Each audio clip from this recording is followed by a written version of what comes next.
Smart meter বন্ধ সহ সেখানে বিদ্যুতের বিল বিশেষ করে যেভাবে লাগাম ছাড়া হচ্ছে সাধারণ মানুষদের কাছ থেকে, সেক্ষেত্রে এবার প্রতিবাদ জানিয়েছে 14 দফা দাবিতে ডেপুটেশন প্রদান করেছে একটি প্রতিনিধি দল।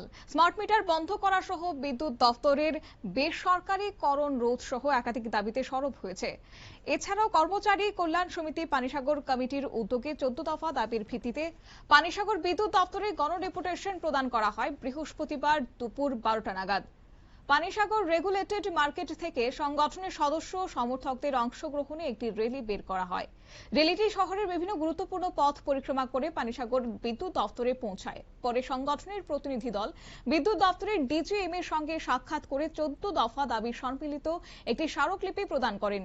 সংগঠনের পক্ষ থেকে বিদ্যুৎ পরিষেবা গ্রাহকদের স্বার্থ এবং বিদ্যুৎ দপ্তরের কর্মচারীদের বিভিন্ন সমস্যা নিয়ে বিস্তারিতভাবে দাবি তুলে ধরা হয়েছে। দাবিগুলির মধ্যে অন্যতম ছিল যে 2025 সালের বৈদ্যুতিক আইন প্রত্যাহার, স্মার্ট মিটার স্থাপন বন্ধ, বিদ্যুৎ দপ্তরের বেসরকারীকরণ রোধ এবং স্মার্ট মিটারের পরিবর্তে পুরনো পদ্ধতির ডিজিটাল মিটার পুনরায় স্থাপনের দাবি। এছাড়াও বিদ্যুৎ দপ্তরের কর্মচারীরা কর্মরত অবস্থায় দুর্ঘটনার শিকার হলে তাদের বিনামূল্যে চিকিৎসার ব্যবস্থা করারও এদিন দাবি উঠেছে। শুনুন কি রয়েছে বিস্তারিত। তো করার পরে তিনি বলেছেন না, এটা তো হয়তো কোনো প্রমাণ আছে কিনা। আমরা বলি হ্যাঁ, প্রমাণ আমাদের আছে, কিন্তু হয়তো অনেকেই গ্রাহকরা আমাদেরকে বলছেন। কিন্তু আগামী দিনে আপনাদের কাছে আমাদের স্পষ্ট আলোচনা যে আপনারা এভাবে গ্রাহকদেরকে এভাবে চাপ সৃষ্টি করবেন না, এবং যদি লাইন কেটে দেবেন, যদি স্মার্ট মিটার না লাগানো যায় এই কথাগুলি বলবেন না। যদি বলেন তাহলে আমরা আগামী দিনে আরো বৃহৎ পর্যায়ে আন্দোলনে বাধ্য হব। এভাবে আমরা ওনাকে হুঁশিয়ারি দিয়েছি।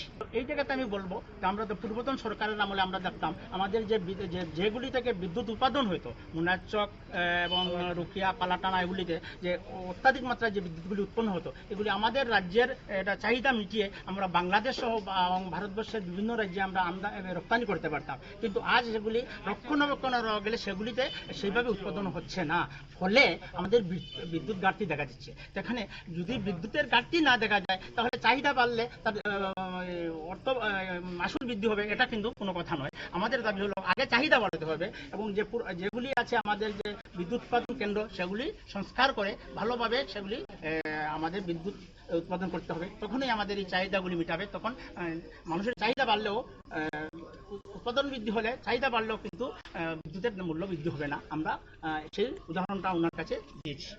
মূলত সংগঠনের পক্ষ থেকে অভিযোগ করা হয়, বিদ্যুৎ পরিষেবা ও মিটার ব্যবস্থা নিয়ে সাধারণ গ্রাহকদের মধ্যে বিভিন্ন ধরনের উদ্বেগ ও অসন্তোষ তৈরি হয়েছে।